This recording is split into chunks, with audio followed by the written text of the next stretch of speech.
Hello दोस्तों, आपका हमारे चैनल डॉक्टर मेडिको पे स्वागत है। आज हम बात करने वाले हैं बायोटेक्नोलॉजी एनसीईआरटी एग्जाम्पलर। अब बायोटेक से क्वेश्चन काफ़ी ज़्यादा पूछे जाते हैं नीट में। अब चूंकि एनसीईआरटी ही प्रेफर करता है तो हम लोग एनसीईआरटी एग्जाम्पलर सीरीज चालू किए हैं, जिनमें से काफ़ी चैप्टर अपलोड हो चुके हैं। आप जाके वहाँ पे देख सकते हैं। तो चलिए हम लोग शुरू करते हैं बायोटेक्नोलॉजी एनसीईआरटी एग्जाम्पलर का पहला जो चैप्टर है प्रिंसिपल एंड प्रोसेसर। तो यहाँ पे पहला जो क्वेश्चन क्या दिया गया है, राइजिंग ऑफ डफ इज ड्यू टू, डफ का प्रोडक्शन यानी कि CO2 की वजह से। इसमें हम जो यूज करते हैं माइक्रो ऑर्गेनिज्म, वो ईस्ट यूज करते हैं। ईस्ट का पूरा साइंटिफिक नेम होता है सेक्रोमाइसिस सेरेवेसी। सेक्रोमाइसिस सेरेवेसी, ठीक है। तो इसका नाम जो होता है सेक्रोमाइसिस सेरेवेसी होता है, ठीक है। और इसका जो यूज करते हैं, यूज्ड इन किस में करेंगे, इडली में करते हैं, डोसा बनाने में करते हैं, ब्रेड बनाने में करते हैं, इन सब चीज़ों में करते हैं। इसमें क्या होता है, लार्ज अमाउंट ऑफ CO2 का प्रोडक्शन होता है। दूसरा क्वेश्चन क्या है, which of the following enzyme catalyzes the removal of nucleotide from ends of DNA. DNA के इंड्स से कौन निकालता है, बाहर से निकालता है एक्सोन्यूक्लियस, और इंडोन्यूक्लियस क्या करता है, विद इन द उसके अंदर निकालता है, विद इन से मतलब इन साइड से निकालता है। तो इंडोन्यूक्लियस क्या करता है, अंदर से कट करता है, एक्सोन्यूक्लियस बाहर से कट करता है। डीएनए लाइगेज क्या करता है, ज्वाइन करता है। हिंड क्या है, ये आपका इंडोन्यूक्लियस है। हिंड क्या है, इंडोन्यूक्लियस है। अगला क्वेश्चन क्या है, transfer of genetic material. Transfer of genetic material from one bacterium to another through mediation through viral vector. तो किसी वायरस की मदद से अगर एक बैक्टीरिया का जेनेटिक मटेरियल दूसरे बैक्टीरिया में अगर ट्रांसफ़र होता है तो उस प्रोसेस को क्या बोलते हैं, उस प्रोसेस का नाम है ट्रांसडक्शन। तो ट्रांसडक्शन के तहत जो है एक वायरल वेक्टर एक बैक्टीरिया के जेनेटिक मटेरियल को दूसरे बैक्टीरिया में ट्रांसफ़र करता है। अगला क्वेश्चन क्या है, which of the given statement is correct in context of visualising of DNA molecule separated by एग्रोज gel electrophoresis. तो एग्रोज जेल इलेक्ट्रोफोरेसिस के संबंध में डीएनए मॉलिक्यूल के विजुलाइजेशन के रिस्पेक्टेड कौन से स्टेटमेंट सही है, वो हमको देखना है। तो इनमें से क्या दिया गया है, DNA can be seen in visible light. Visible light में तो नहीं सीन होते, कौन सी लाइट होती है, यूवी लाइट होती है, यूवी लाइट में सीन होता है, तो गलत है। DNA can seen without staining, without staining नहीं होता, स्टेनिंग के साथ सीन करते हैं। Ethidium bromide stain DNA can be seen visible, visible नहीं होता है। यूवी लाइट में सीन होता है। एथिडियम ब्रोमाइड स्टेन करते हैं डीएनए को और उसको एक्सपोजर करते हैं यूवी लाइट में, तो हमारा ऑप्शन क्या चला जाएगा, फोर्थ ऑप्शन। अगला क्वेश्चन क्या है, restriction in restriction enzyme refers to. Restriction enzyme में रिस्ट्रक्शन का मतलब क्या होता है, रिस्ट्रक्शन का मतलब होता है कि वो डीएनए को कट करेगा, किसी स्पेसिफिक पोजीशन पर ही केवल कट करता है, इस वजह से उसको हम रिस्ट्रक्शन एंजाइम बोलते हैं। तो रिस्ट्रक्शन एंजाइम क्यों बोलते हैं, क्योंकि केवल डीएनए की केवल एक स्पेसिफिक पोजीशन पर ही उसको कट करता है। अगला क्वेश्चन क्या है, which of the following is not required in the preparation of recombinant DNA molecule. इनमें से किसका हम यूज नहीं करेंगे रिकॉम्बिनेंट डीएनए मॉलिक्यूल की प्रिपरेशन में। तो रिकॉम्बिनेंट डीएनए मॉलिक्यूल की प्रिपरेशन में हम जो यूज नहीं करते हैं, रिस्ट्रक्शन एंजाइम करते हैं, डीएनए लाइगेज करते हैं, डीएनए फ्रेगमेंट करते हैं, लेकिन ई कोलाई का यूज नहीं करते हैं। तो ऑप्शन क्या हो जाएगा, फोर्थ। ई कोलाई यहाँ पर होस्ट होता है, तो ये क्या है, होस्ट के तौर पे यूज़ किया जाता है। लेकिन रिकॉम्बिनेंट डीएनए मॉलिक्यूल बनाने के लिए, रिकॉम्बिनेंट डीएनए बनाने के लिए हम डिस्ट्रक्शन इंडोन्यूक्लियर डीएनए लाइगेज और डीएनए फ्रेगमेंट का केवल यूज़ करते हैं। अगला क्वेश्चन क्या, एग्रोज gel electrophoresis DNA molecule can be separated out on the basis of. तो उनको किनके बेसिस पे हम डीएनए मॉलिक्यूल को सेपरेट करते हैं, तो उनको किनके बेसिस पे डीएनए मॉलिक्यूल को सेपरेट करते हैं, उनके साइज के बेसिस पे। तो उनके साइज के बेसिस पे हम इनको क्या करते हैं, सेपरेट करते हैं, ठीक है। तो साइज के बेसिस में इनको हम क्या कर लिए, सेपरेट कर लिए, ठीक है। तो इसके पास में एक इफेक्ट होता है जिसको बोलते हैं सीविंग इफेक्ट। तो इसमें यहाँ पर एक इफेक्ट लगता है जिसको बोलते हैं सीविंग इफेक्ट बोलते हैं। अगला क्वेश्चन क्या है, most important feature in plasmid it serve as a vector in gene cloning experiment. तो जीन क्लोनिंग एक्सपेरिमेंट में प्लाज्मिड का यूज जो हम करते हैं वेक्टर के तौर पे क्यों करते हैं, प्लाज्मिड का हम यूज़ क्यों करते हैं, क्योंकि इसके पास में ओरिजिन ऑफ रेप्लिकेशन होता है। ओरिजिन ऑफ रेप्लिकेशन होने की वजह से ही हम इसको वेक्टर के तौर पे प्लाज्मिड का यूज करते हैं। While isolating DNA from bacteria, which of the following enzyme is not required. तो बैक्टीरिया के डीएनए को आइसोलेट करने के लिए, आइसोलेट करते समय किस एंजाइम की ज़रूरत नहीं होती। तो किस एंजाइम की ज़रूरत नहीं होती है, तो एक तो लाइसोजाइम की ज़रूरत होती है, राइबोन्यूक्लियस की ज़रूरत होती है, प्रोटीजेज की ज़रूरत होती है, लेकिन डीऑक्सीराइबोज की ज़रूरत नहीं होती। ये क्या करता है, डीएनए को ही डाइजेस्ट करा देगा, तो डीएनए कहाँ से अलग हो पाएगा, इस वजह से हम डीऑक्सीराइबोन्यूक्लियस का यूज नहीं करते। अगला question, which are the following contributed to popularize the PCR मतलब पॉलीमरेज चेन रिएक्शन टेक्निक। तो ये इसके बारे में कौन से स्टेटमेंट सही हैं, तो हम लोग देख लेते हैं। इसको इसके डीएनए टेम्पलेट को आसानी से बनाया जा सकता है? नहीं, आसानी से तो नहीं बनाया जा सकता। अवेलेबिलिटी ऑफ सिंथेटिक प्राइमर आसानी से तो अवेलेबल नहीं होते हैं। अवेलेबिलिटी ऑफ चीप, बहुत सस्ते भी नहीं है। Availability of thermostable DNA polymerase, thermostable DNA polymerase की अवेलेबिलिटी ही इसका मेन कैरेक्टर है। ये जो थर्मोस्टेबल डीएनए पॉलीमरेज कहाँ से निकाला जाता है? Thermus aquaticus bacteria, Thermus aquaticus bacteria से जो है ये डीएनए पॉलीमरेज निकाला जाता है। इसको बोलते हैं टैग पॉलीमरेज, जो लगभग 90 डिग्री सेल्सियस टेम्परेचर पर क्या होता है? थर्मोस्टेबल होता है, थर्मोस्टेबल है। स्टेबिलिटी इसकी ज़्यादा होती है 90 डिग्री सेल्सियस पे। हमारा आंसर क्या हो जाएगा? डी। अगला question, an antibiotic resistance gene in a vector usually help to selection of.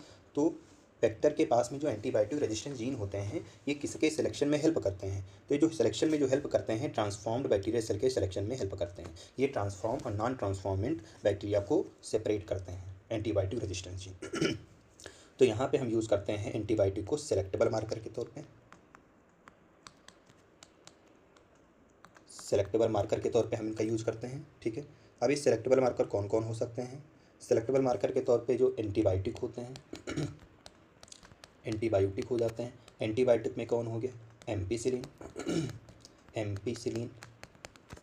दूसरा होता है टेट्रासाइक्लिन, टेट्रासाइक्लिन होता है। तीसरा जो होता है क्लोरेमफेनिकोल, क्लोरेमफेनिकोल होता है। चौथा जो होता है काइनामाइसिन होता है, काइनामाइसिन।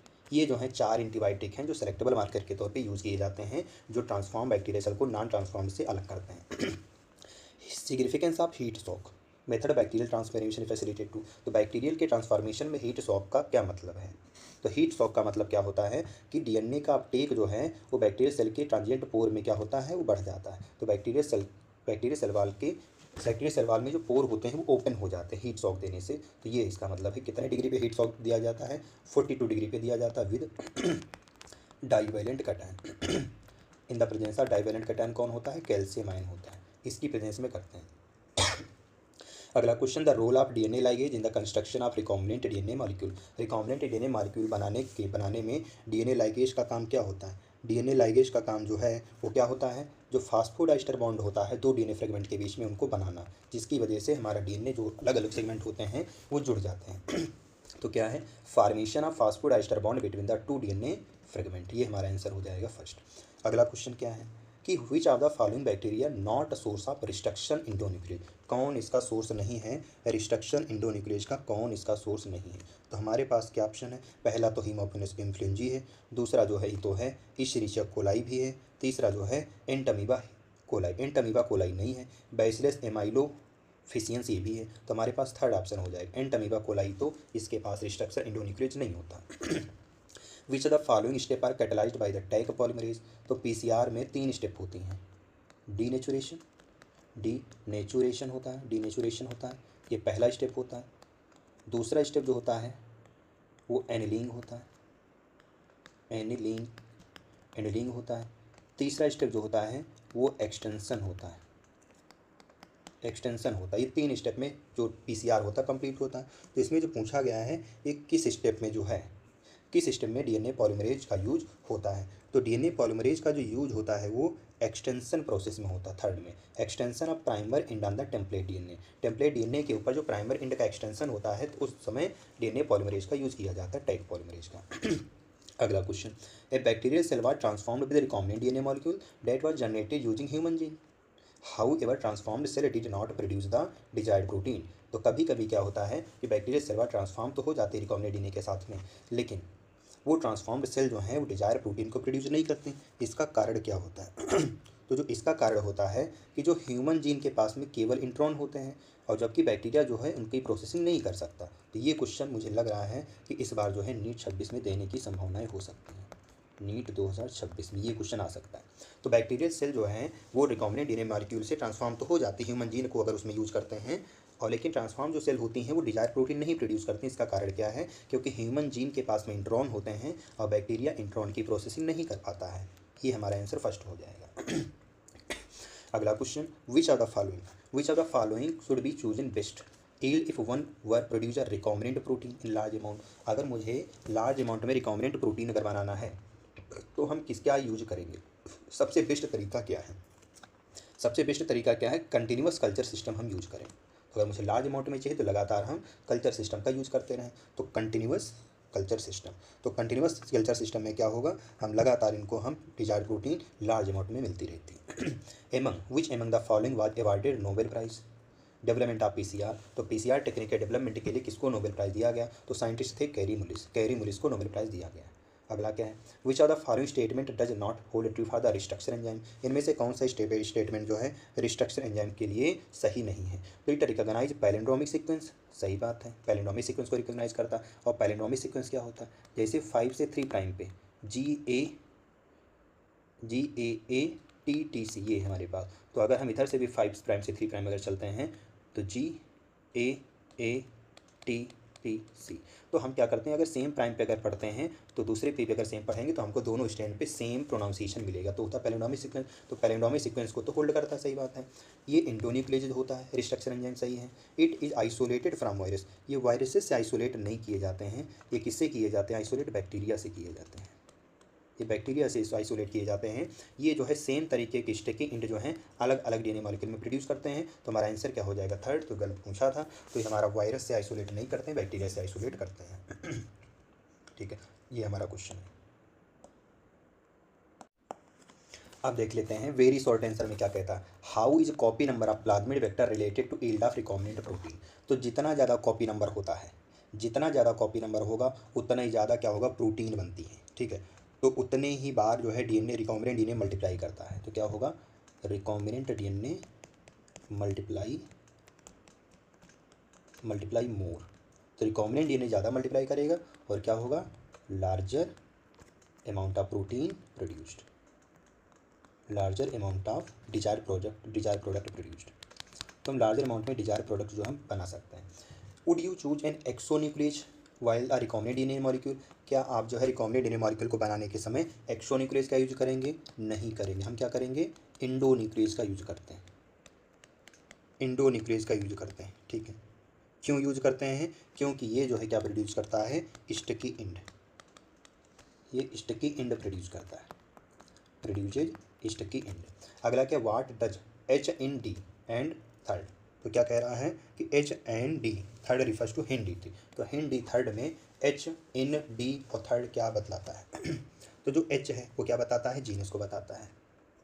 तो यहाँ पे देख लेते हैं थोड़ा छोटा लिख करके। तो यहाँ पे जो H है क्या बताएगा? जीनस को बताता है। वो जीनस का नाम है हेमोफिलस। हीमोफिलस ये क्या है? जीनस है। तो हीमोफिलस क्या हो गया? जीनस हो गया। ठीक है, और यहाँ पे जो डी शब्द है, जो डी लेटर है, डी क्या बताता है? डी जो बताता है स्ट्रेन को बताता है। डी जो है ये स्ट्रेन को बताता है। इसकी जो स्ट्रेन है वो कौन है? RD स्ट्रेन है। तो हिंदी थर्ड की जो स्ट्रेन है वो RD स्ट्रेन है। ठीक है, तो इससे पता चलता है कि कौन सा एंजाइम प्रोड्यूस करता है। ठीक, use to produce the enzyme, use to produce enzyme, use to produce enzyme, इसके तौर पे हम यूज़ करते हैं। और अगला क्या है? थर्ड। थर्ड क्या बतलाता है? थर्ड ये बताता है कि ये किस स्पीसीज से आइसोलेट किए गए। थर्ड बताता है isolated from this species, isolated from this species, किस स्पीसीज से उसको निकाला गया है उसको बतलाता है। तो ये हमारे पास में हिंदी थर्ड में एक एक नाम हो गया। H क्या? हीमोफिलस है, जो एक जीनस है। जो D है वो क्या है? स्ट्रेन को स्ट्रेन बतलाता है, जिसका स्ट्रेन RD है, जिसका यूज़ करते हैं एंजाइम के प्रोडक्शन में करते हैं। जो थर्ड है ये बतलाता है कि किस स्पीसीज से आइसोलेट किया गया है। अगला क्वेश्चन फोर्थ क्या कहता है? Restriction enzyme should not have, restriction enzyme should not have more than one site of reaction in the cloning site of vector. तो क्लोनिंग वेक्टर में जो रिस्ट्रक्शन एंजाइम के पास में एक से ज़्यादा साइट नहीं होती हैं। ठीक है, क्यों नहीं होती हैं? क्योंकि अगर उसके पास एक से ज़्यादा साइट होंगी तो अपने टुकड़ों में ब्रेक हो जाएगा, तो itself will get fragmentated. तो क्या रीजन हो सकता है? Itself get fragmented, fragment तो अपने टुकड़ों में टूट जाएगा। फ्रेगमेंट कब टूटेगा? On treatment with restriction enzyme. जैसे ही हम रिस्ट्रक्शन एंजाइम का यूज करेंगे वैसे ही ये अपने टुकड़ों में टूट जाएगा। इस वजह से क्लोनिंग साइट वेक्टर की क्लोनिंग साइट का एक्शन जो है केवल एक ही जगह होता है एंजाइम रिस्ट्रक्शन एंजाइम का, एक से ज़्यादा नहीं होगा। अगर एक से ज़्यादा हो गया तो अपने टुकड़ों में टूट जाएगा। अगला क्वेश्चन क्या कहता है, what does competent refer to competent cell. Competent cell में कॉम्पिटेंट का मतलब क्या है, उसमें क्या कहते हैं, ट्रांसफॉर्मेशन प्रिंसिपल में। कॉम्पिटेंट का मतलब क्या होता है कि इसको जो हमें केमिकल से ट्रीट करते हैं, treated with chemical, treated with, उस केमिकल का नाम है कैल्शियम क्लोराइड। कैल्शियम क्लोराइड की जब ट्रीट करते हैं तो क्या करेगा, एक जो है मेड कैपेबल आप टेकिंग अ फॉरेन डीएनए, कि उसकी प्रेजेंस में जो बैक्टीरियल सेल होती है वो उस फॉरेन डीएनए को लेने के लिए तैयार हो जाती है। तो क्या लिख सकते हैं, made capable, made capable for taking, capable for taking up foreign DNA, foreign DNA को लेने के लिए तैयार हो जाती है। इस वजह से इसको हम कॉम्पिटेंट करते हैं in the presence of calcium chloride. ठीक है, what is the significance of adding proteases in the time of isolation of genetic material DNA. तो जेनेटिक मटेरियल डीएनए के आइसोलेट करने में हम प्रोटीजेज का यूज क्यों करते हैं, क्योंकि प्रोटीजेज जो हैं ये डीएनए के साथ होती हैं, तो डीएनए प्लस प्रोटीन पाई जाती हैं, डीएनए प्लस प्रोटीन जो हैं ये हमारे न्यूक्लियस में पाई जाती हैं। इस वजह से मुझे प्रोटीन को अलग करना पड़ता है। ठीक है, तो क्या कहते हैं, नॉट, इसको जो है डीएनए के प्रिपरेशन में हम प्रोटीन को हम नहीं, इफ़ द अगर हम डीएनए के प्रिपरेशन, डीएनए को रिमूव करने के समय इसको अगर नहीं हटाएंगे तो क्या होगा, ये जो है डाउन स्ट्रीम ट्रीटमेंट में डीएनए में इंटरफेयर कर सकती है। इस वजह से हम प्रोटीन को प्रोटीजे डाल करके हटा देते हैं। वाइल ड्यूरिंग द पीसीआर के समय डीनेचुरेशन स्टेप मिस अगर हो जाए, मान लेते हैं पीसीआर के समय डीनेचुरेशन स्टेप अगर मिस हो जाता है तो क्या होगा, एनिलिंग होगा, कोई एक्सटेंशन नहीं होगा।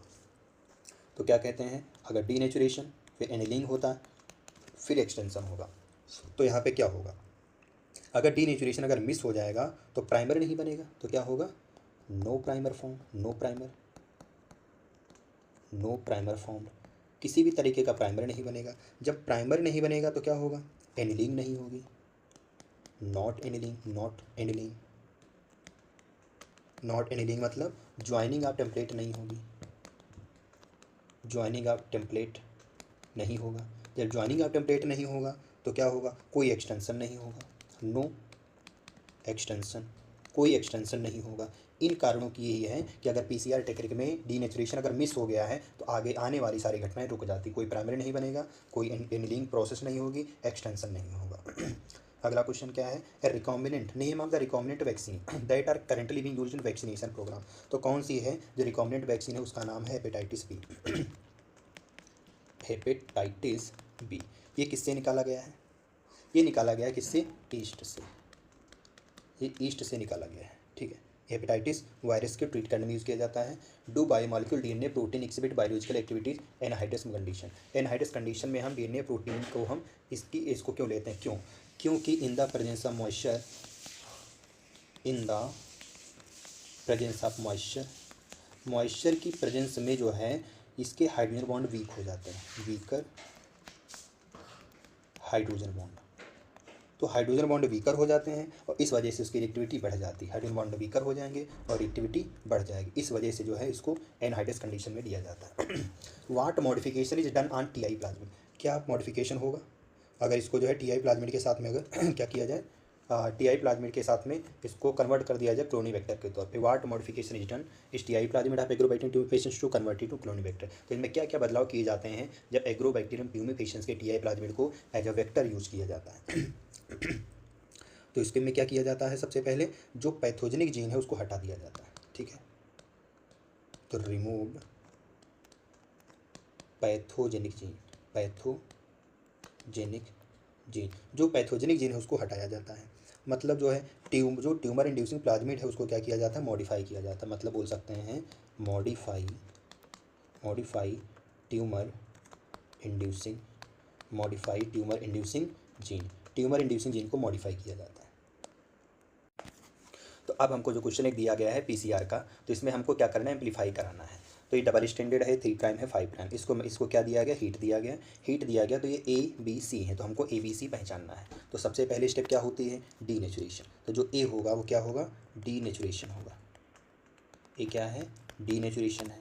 और जो बी होता है वो क्या होता है, एनिलिंग होता है। यानी कि यहाँ पर क्या होते हैं, प्राइमर जुड़ते हैं। सी जो होता है वो क्या होता है, एक्सटेंशन होता है। सी जो है वो क्या है, एक्सटेंशन होता है। तो डीनेचुरेशन हुआ पहले स्टेप में। फिर एनिलिंग, एनिलिंग में क्या होता है, प्राइमर आते हैं। और एक्सटेंशन प्रोसेस में डीएनए पॉलीमरेज यानी टैग पॉलीमरेज डीऑक्सीराइबोन्यूक्लियोटाइड को पकड़ के जोड़ता है। और अगर ऐसे ही अगर हम 30 साइकिल अगर चला देते हैं तो लगभग 1 बिलियन कॉपी बन जाती हैं। अगला हमको डायग्राम दिया गया पीसीआर का, उसकी पीबीआर का। ये किसका है, पीबीआर 322 का हमको डायग्राम दिया गया। तो हमसे ABCD जो भी सेगमेंट पूछे गए हैं ये हमसे पूछा गया है ये है क्या, ठीक है। तो हमसे क्या पूछा गया, जो ए सेगमेंट है, ए सेगमेंट है तो सेल फर्स्ट है, ये टेट्रासाइक्लिन। तो टेट्रासाइक्लिन साइड पे सेल फर्स्ट होता है और जो ए है वो क्या है, BAM-H1 है, BAM-H1 होता है। क्या है ये, BAM-H1 होता है, ठीक है, ये BAM-H1 है, ठीक। तो टेट्रासाइक्लिन साइड पे BAM-H1 होता है और सेल फर्स्ट होता है। ROP का मतलब होता है ROP, ROP का पूरा नाम है replication of protein, replication of protein, replication of protein होता है। रेप्लिकेशन ऑफ प्रोटीन पे जो एक साइट एंजाइम पाया जाता है उसका नाम है PVU सेकेंड, और उसी के बगल में ORI होती है, ORI का नाम होता है origin of replication, origin of replication, ये ओरिजिन ऑफ रेप्लिकेशन है। और ये जो बी सेगमेंट है, बी सेगमेंट क्या बतलाता है, जो बी सेगमेंट दिया गया है ये क्या है, बी जो सेगमेंट है ये जो हमको बताया जाएगा ये क्या है, बी सेगमेंट। तो बी सेगमेंट भी बाद में देख लें। तो पहले जो हमको जो, हाँ ये बी सेगमेंट यहाँ पे दिखाया गया, ये वाला जो बी सेगमेंट है हमको दिया गया PHT फर्स्ट, ये PHT फर्स्ट, यही तुम्हारा ये सेम है बी सेगमेंट। और जो सी दिखाया गया टेट्रासाइक्लिन है तो सी क्या होता है, एम्पिसिलिन, एम्पिसिलिन, एम्पिसिलिन। तो देखो PVU फर्स्ट जो होता है एम्पिसिलिन साइड में होता है, और BAM-H1 और सेल फर्स्ट जो होता है टेट्रासाइक्लिन में होता है, PU सेकेंड ROP साइड है। और ये जो हमारा जो दिया गया इको R1 फर्स्ट के साथ साथ क्लीव फर्स्ट और हिंडी थर्ड होता है। ये हमको जो दिया गया है PBR 322 का, ये डायग्राम दे सकता है इस बार 26 में, क्योंकि कई सालों से क्वेश्चन दिया नहीं है डायग्राम से। तो ये हमारा, ये हमने जो है बायोटेक्नोलॉजी प्रिंसिपल के बारे में हम लोग ने पढ़ लिया। अब हम लोग देखते हैं इसके बारे में भी थोड़ी देर में लेक्चर आएगा इसके बारे में, उसके एप्लीकेशन के बारे में। तो एप्लीकेशन, तो चलिए अब हम लोग देखते हैं अगला चैप्टर बायोटेक्नोलॉजी का एप्लीकेशन। तो बायोटेक्नोलॉजी एंड इट्स एप्लीकेशन के NCERT के एग्जाम्पलर क्वेश्चन। तो चलिए शुरू करते हैं। BT cotton, BT cotton is not, BT cotton जो है क्या नहीं है, BT कॉटन क्या नहीं है, GM प्लांट है, इंसेक्ट रेजिस्टेंस होता है, ये जो है बैक्टीरियल जीन एक्सप्रेसिंग सिस्टम रखता है, ये सारे पेस्टिसाइड के लिए रेजिस्टेंस नहीं होता। तो डी हमारा आंसर हो जाएगा इसका, ठीक। तो इसका आंसर क्या हो जाएगा हमारा, डी हो जाएगा। अगला क्वेश्चन क्या है, ह्यूमन इंसुलिन में जो सी पेप्टाइड होता है, ह्यूमन इंसुलिन में जो सी पेप्टाइड है वो क्या है, एक part of mature insulin, mature insulin का पार्ट नहीं है, ये इमेच्योर इंसुलिन का पार्ट है। Responsible for formation of disulfide bridge, इसमें इसका कोई योगदान नहीं है। Removed during maturation of proinsulin to insulin, जब प्रो इंसुलिन से इंसुलिन बनाया जाता है तो इसको क्या किया जाता, हटा दिया जाता। तो आंसर हमारा यही हो जाएगा। ये बायोलॉजिकल एक्टिविटी के लिए इसकी कोई रिस्पॉन्सिबिलिटी नहीं होती। तो ह्यूमन इंसुलिन की सी पेप्टाइड को जब प्रो इंसुलिन से इंसुलिन बनाया जाता है तो इसको मेच्योरेशन के समय हटा दिया जाता है। GEAC, GEAC का पूरा नाम क्या है, जेनेटिकली इंजीनियरिंग अप्रूवल कमेटी। ये वो ऑर्गेनाइजेशन होती है जो ये कंट्रोल करती है, बतलाती है, अथॉरिटी देती है कि किस पे जेनेटिक, किस पे एक्सपेरिमेंट करना है, किस पे नहीं करना है, ये सब बताती है। अल्फा-1 एंटीट्रिप्सिन, अल्फा-1 एंटीट्रिप्सिन क्या है, अल्फा-1 एंटीट्रिप्सिन जो है इसका यूज है एम्फाइसीमा के ट्रीटमेंट में करते हैं। अल्फा-1 एंटीट्रिप्सिन का यूज एम्फाइसीमा के ट्रीटमेंट में किया जाता है। अगला question, a probe which is molecule use to locate homologous sequence in a mixture of DNA और RNA मॉलिक्यूल कुड बी। तो ये प्रोब क्या हो सकता है, ये प्रोब जो है RNA DNA कुछ भी हो सकता है, सही बात। तो ये हमारा जो प्रोब है या तो RNA होगा या तो DNA होगा, कोई भी हो सकता है। प्रोब क्या होता है, इसकी हम रेडियो एक्टिव लेबलिंग की जाती है, रेडियो एक्टिव लेबल DNA होगा या RNA होगा। DNA या RNA की जो रेडियो एक्टिव लेबलिंग की जाती है उसी को हम प्रोब बोलते हैं। Choose the correct option regarding retrovirus, retrovirus के संबंध में हमको सही कथन हमको देखना, सत्य स्टेटमेंट देखना है। तो इनमें से क्या हो सकता है, ये रेट्रोवायरस क्या एक RNA वायरस होता है जो सिंथेसाइज करता है इन्फेक्शन के दौरान में DNA को, ये सही बात। इसके पास में रिवर्स ट्रांसक्रिप्टेज एंजाइम होता है, रिवर्स ट्रांसक्रिप्टेज ट्रांसक्रिप्टेज, ठीक है। रिवर्स ट्रांसक्रिप्टेज एंजाइम होता है इसके पास, ट्रांसक्रिप्टेज एंजाइम होता है इसके पास में। इस वजह से जो है ये आरएनए से डीएनए बना लेता है। तो ऑप्शन नंबर हमारा फर्स्ट चला जाएगा। अगला क्वेश्चन क्या था, site of production of ADA. ADA का पूरा नाम क्या है, एडिनोसिन डीएमिनेज, एडिनोसिन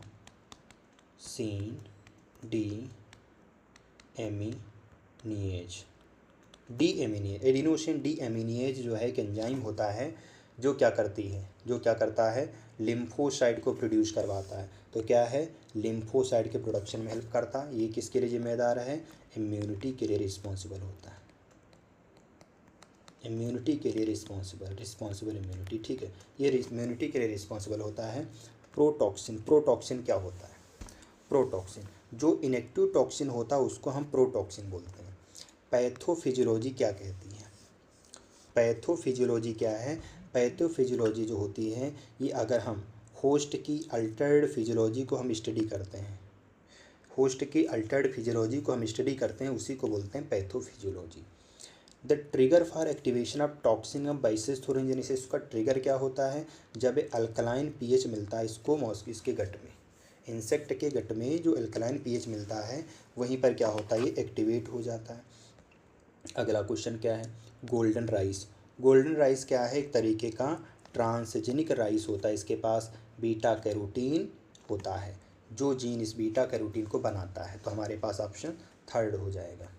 आरएनएआई जो है ये क्या एक जीन साइलेंसिंग करता है। तो in RNA interference genes are silence using, genes को साइलेंस किया जाता है किसकी हेल्प से, तो किसकी हेल्प से, डबल स्ट्रैंडेड डीएनए की हेल्प से आरएनए इंटरफेरेंस में जीन की साइलेंसिंग की जाती है।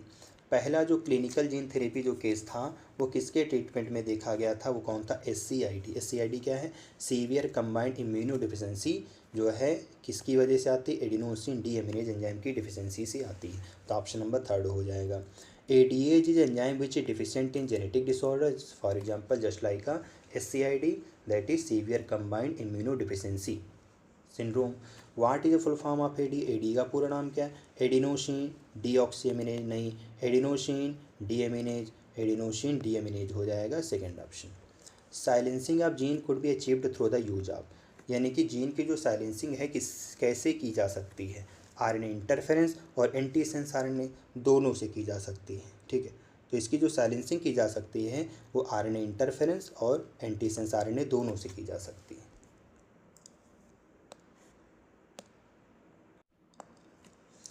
कुछ जो हैं क्या होते हैं, ट्रांसजेनिक मॉडल होते हैं। तो कौन से ट्रांसजेनिक मॉडल हैं जिनका हम यूज जो है रिकॉम्बिनेंट डीएनए टेक्नोलॉजी से उससे बनी हुई जो मेडिसिन उनसे हम यूज़ कर सकते हैं। तो ट्रांसजेनिक